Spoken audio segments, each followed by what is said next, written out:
Welcome to Public Health Matters, the show that addresses public health issues that matter the most to the citizens of Harford County. Real issues, real people, and the information you need to know.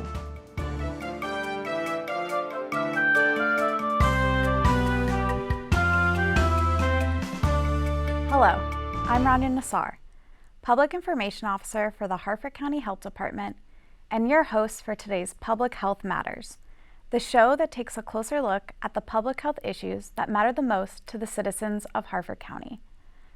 Today's topic for Public Health Matters is sports medicine. We will be discussing what sports medicine is, as well as how to prevent and treat sports injuries. Joining us today is Dr. Sumit Basi, Medical Director of Sports Medicine at the University of Maryland Upper Chesapeake Health, and Megan Wilson, Senior Physical Therapist at the University of Maryland Upper Chesapeake Health. Welcome to our show, and thank you both so much for being with us today. Thank you for having us. Great. Can you both just please take a moment to introduce yourself and let us know what your connection on the topic of sports medicine is? Okay. Yes, hi, I'm Megan Wilson. I am Senior Physical Therapist at Upper Chesapeake Center for Sports Medicine and Rehabilitation. I've been treating for 20 years, primarily in orthopedics, and over the past maybe 10 years, just started treating concussions and injuries related to sports. That's great, thank you. Dr. Basi? Well, my name is Sumit Basi. I'm Director of Ortho Sports Medicine at Upper Chesapeake Orthopedic Group for the last 9 years. And I have been managing all the injuries, sports injuries at Upper Chesapeake Orthopedic Group since the 9 years. Wow, great. Thank you, guys. All right, let's get started with our first question. So if you could just take a moment, tell me, what is sports medicine and what are the goals of sports medicine? Well, sports medicine is a specialized medicine in which we basically do preventive for the prevention for the injuries. We try to prevent injuries by looking the biomechanics of an athlete. We also do pre-screening examination. We also, diagnose the injuries. Then we also work on treatment for the injuries. It's always better to diagnose them early, so if we can prevent it. And then treatment, we try non-op treatments in which the physical therapist plays a good role in that for us. And we also work with for enhancement, for the sports enhancement, and work for nutrition and long-term goals for them. So then what would be the difference between sports medicine and physical therapy? Well, sports medicine encompasses the rehab, the physical therapy too. Okay. So they basically work to perform once the athlete gets injured, or if we already know what he or she is more likely to get injured from, to strengthen and to work on that, and hopefully get better into sports or whatever activity he or she wants to do. Because sports medicine is not restricted just for athletes. It can be for recreational athletes, for kids, for older adults who just do regular physical activity. And they want to do something, more, little bit of sports, little bit of walking, then the rehab helps there a lot.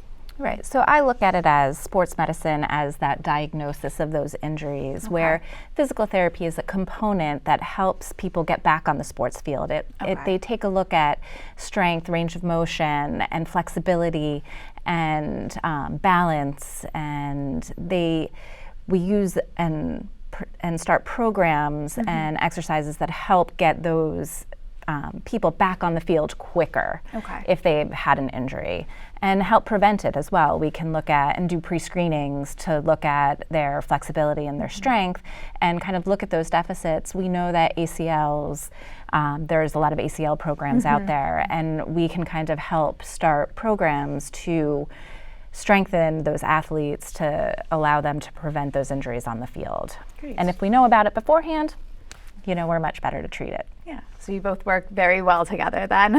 That's correct. So then who can benefit from sports medicine? Well, I'll take that question. Sports medicine is not restricted, as I said earlier, just to an athlete. Let's say a person is 40s and he wants to just play soccer on a weekend. He can benefit from that too. He comes for examination, and let's say he has a high arch or he has pes planus, meaning a collapsed arch. Okay. So I usually send them to rehab people before itself, and also get them custom orthotics and tell them, hey, listen, you are at risk of this injury. You can definitely play soccer, but you should wear custom orthotics and go for the physical therapy, so at least you don't injure your ankle, because every sport has a specific injury that you are more likely to have. Like if you're playing baseball, you're more likely to have a rotator cuff injury. Okay, yeah. You're playing soccer, you're more likely to have ankle injury.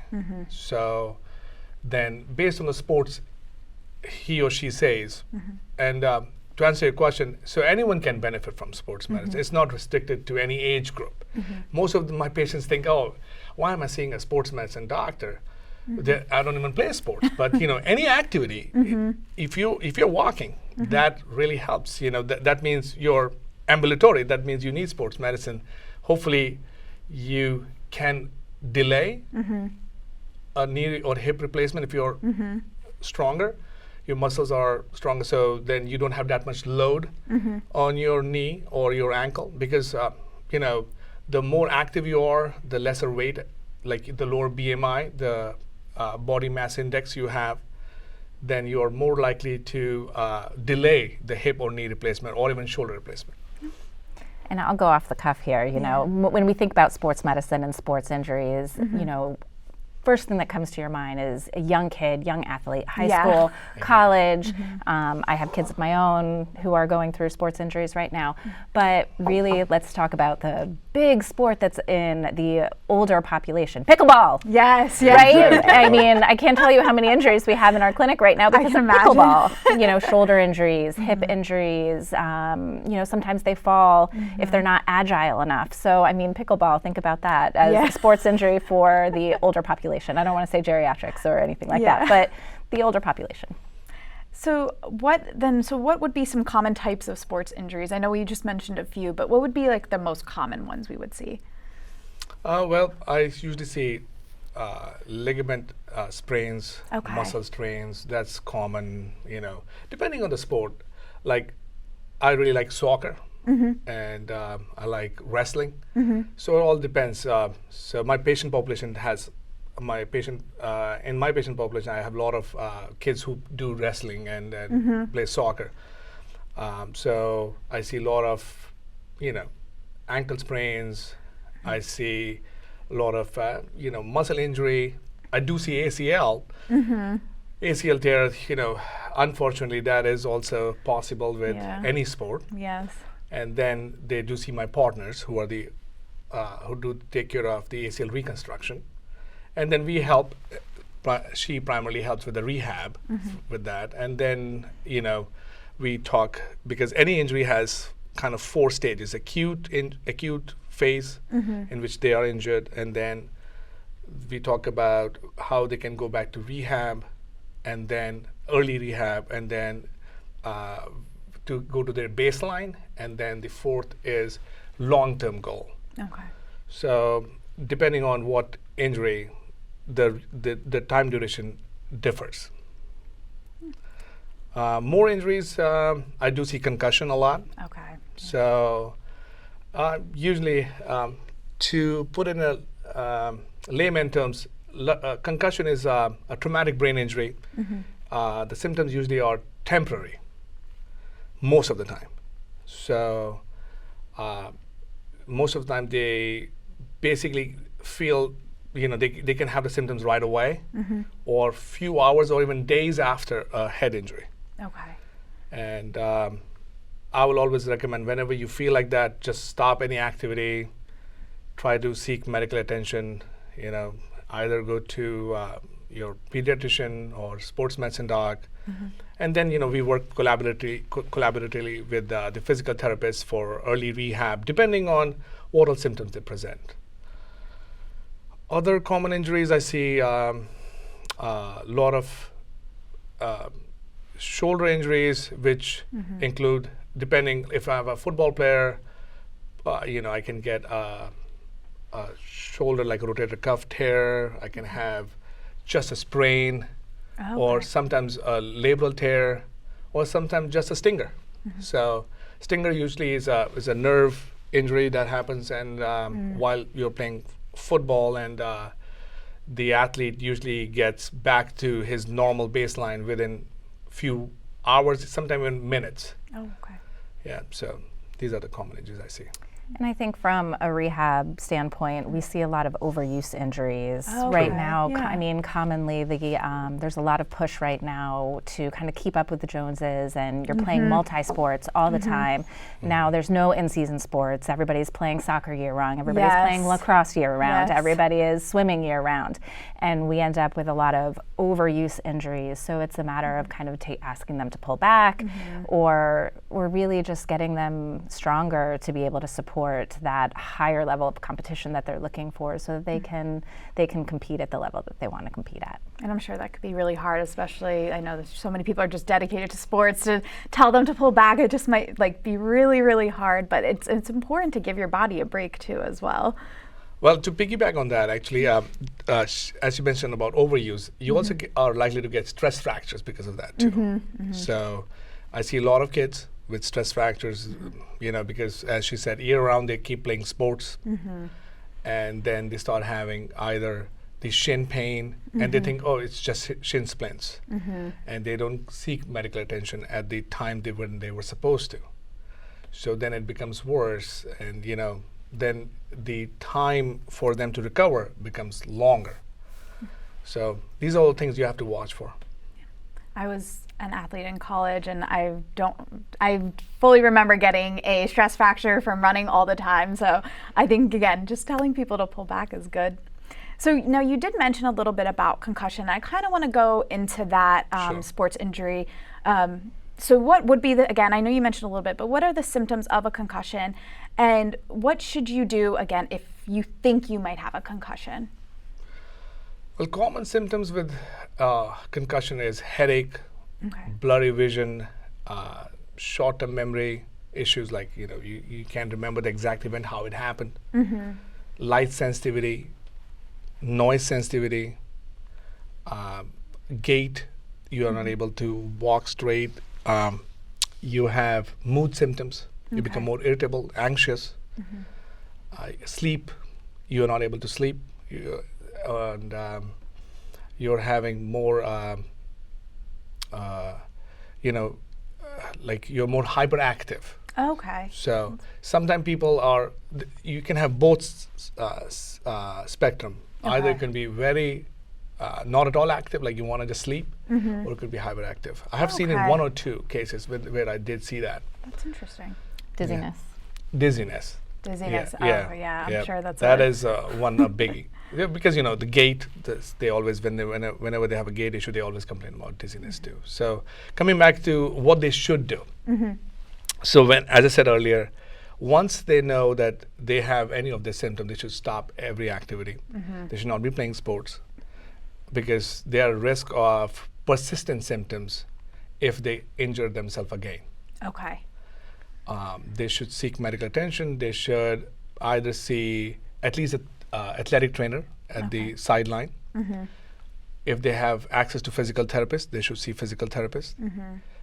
And if they have still persistent symptoms, then they should see one of the sports medicine docs. And then, we do detailed testing on it. And then we discuss exactly what all things we are going to shut off.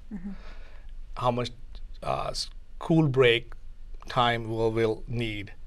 And then there's also another spectrum of this. Some concussions have also the athlete has loss of consciousness. So the duration of loss of consciousness warrants imaging, like CT scan or MRI of the brain. So that, because you have to differentiate between a regular head injury and a concussion. Okay, so there's a difference.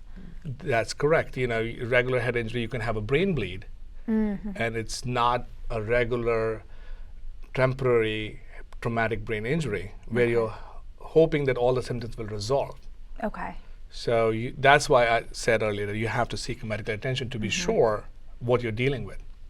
That's such a huge topic, especially, we hear about having concussions. I think they're on the rise now, and we're really trying to do our best to educate people on concussions, what to do if you have one, how to prevent them too as well. So it's important we do talk about that. And when I see concussions in the clinic, there's a lot of misconceptions with concussions. Many, many years ago, 20 years ago, it used to be you need to go and you need to shut everything off. You need to go sit in a dark room, you need to shut down the TV, you need to shut down the screens, you need to shut everything down. And actually that's not really the case. Okay. Yes, like Dr. Basi said, you do want to shut down the risk of re-injury of headaches, but really when I start to educate the patients, it's really about what we call an active recovery. And really it's about doing everything that doesn't bother you, right? So if TV bothers you, maybe you listen to a podcast. Okay. And so that is allowing your brain to work a little bit, but not stimulating it so much that it's increasing those concussion symptoms. Sleep hygiene is absolutely probably the single most important part, because your brain starts to rest and recover during sleep. And if you can't get to sleep, or your sleep is so interrupted that it's just not allowing things to heal overnight. So it's definitely a different change over the past maybe 10 years to more of that active recovery, but definitely you don't want to be doing anything that is risk for re-injuring. I talk to my patients about going for light walks, nothing that really increases your heart rate, but going out, getting that stimulation from the environment, because you want that low level stimulation so that your brain starts to understand what's happening, because it's really all about the brain level function.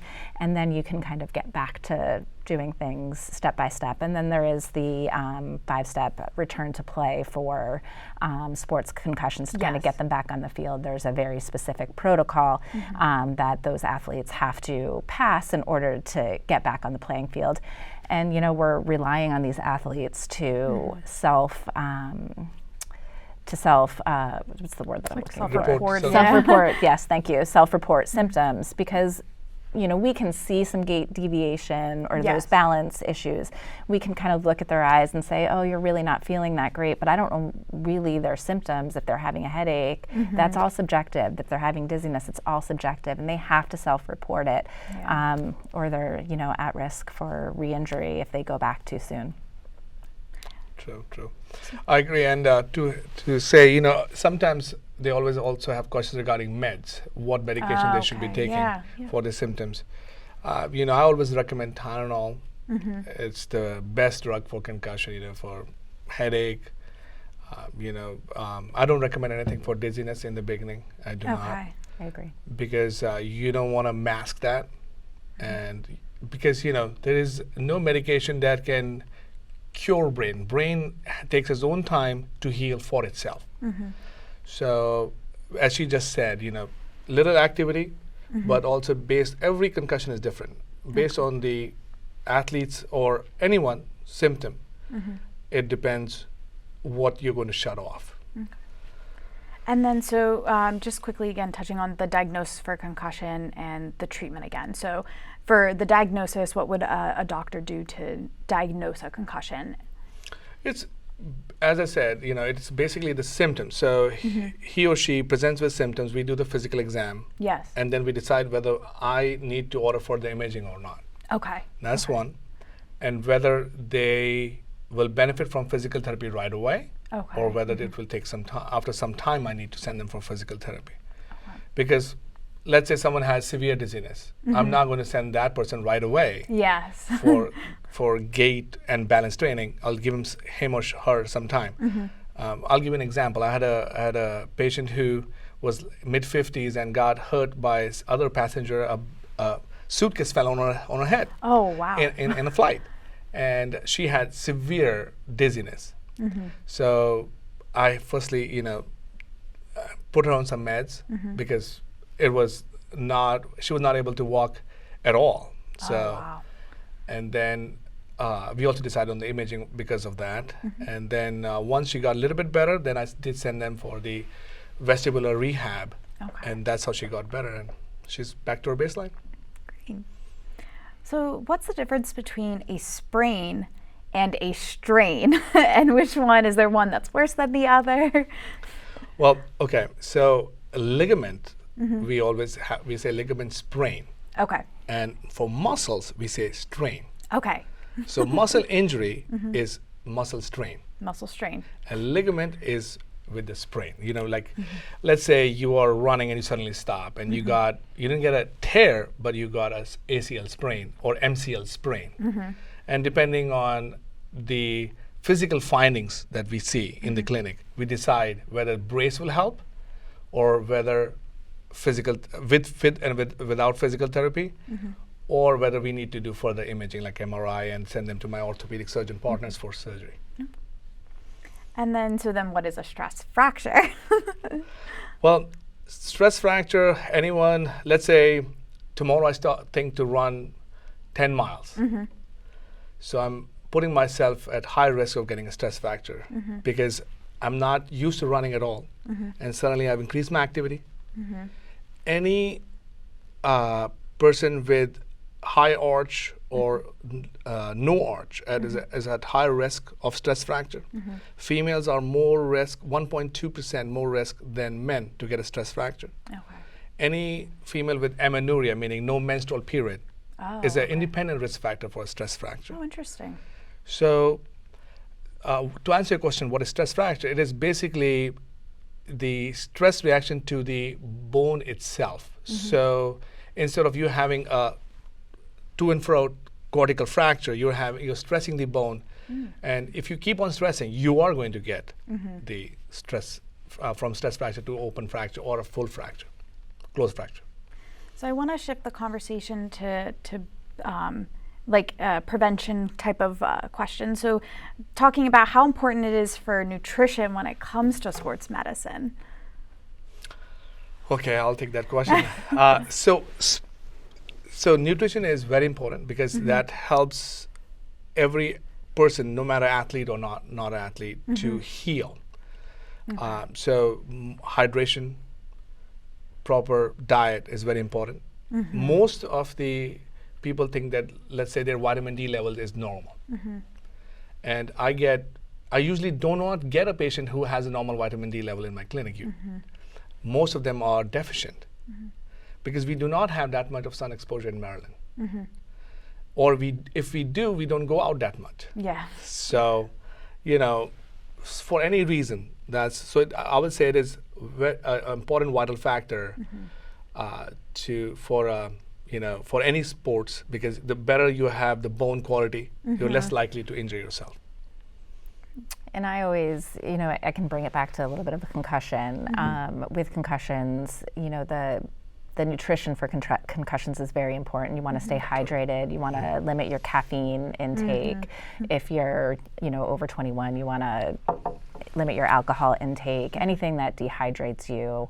And then with the younger population, it's really about just getting them to drink that water. Yes. Avoiding those sport energy drinks that can really cause havoc if you're, drinking them often and then you're going to play a game.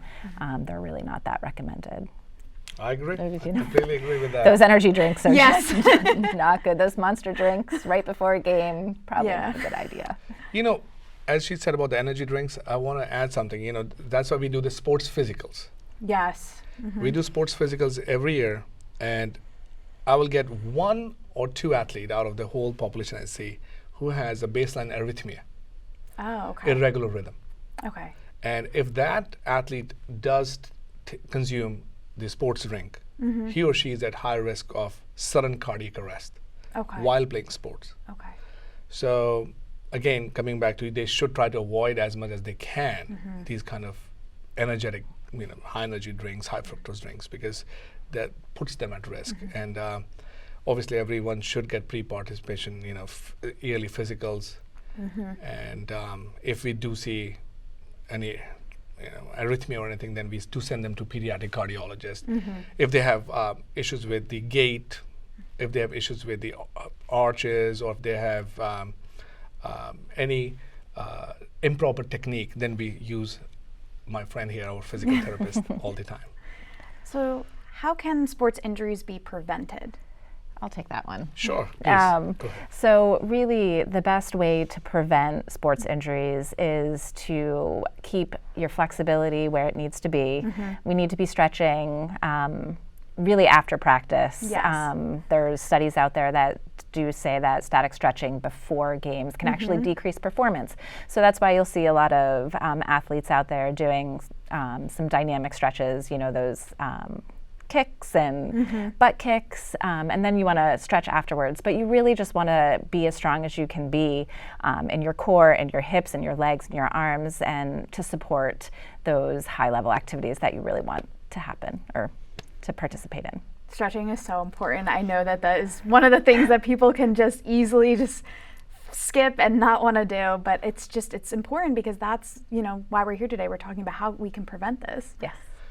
Well, to add that, what she said, so stretching, then there's flexibility exercises, and then depending on the sport you play, let's say you're playing baseball, then they should follow them for rotator cuff exercises because you're going to stress that more.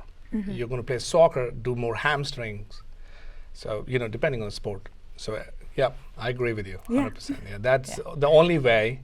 And also, let's say someone has issue with back. Someone has a stress fracture of the back. So then you have to know that how much time you'll take a rest, and because you're going to lead to a permanent symptom from that. Great. Well, thank you both so much. I really think that we've really educated a lot on sport injury, how we can prevent them, concussions again. So I appreciate you both for being here today. Thanks. Well, thank you for having us. Thank you. And so that's all the time we have for today. And I'd like to thank my guests on today's show, Dr. Basi and Megan Wilson. And if you'd like more information on sports medicine, please refer to the resources page after the show. And join us next time for another important health issue that matters the most to the citizens of Harford County. Thank you so much for watching.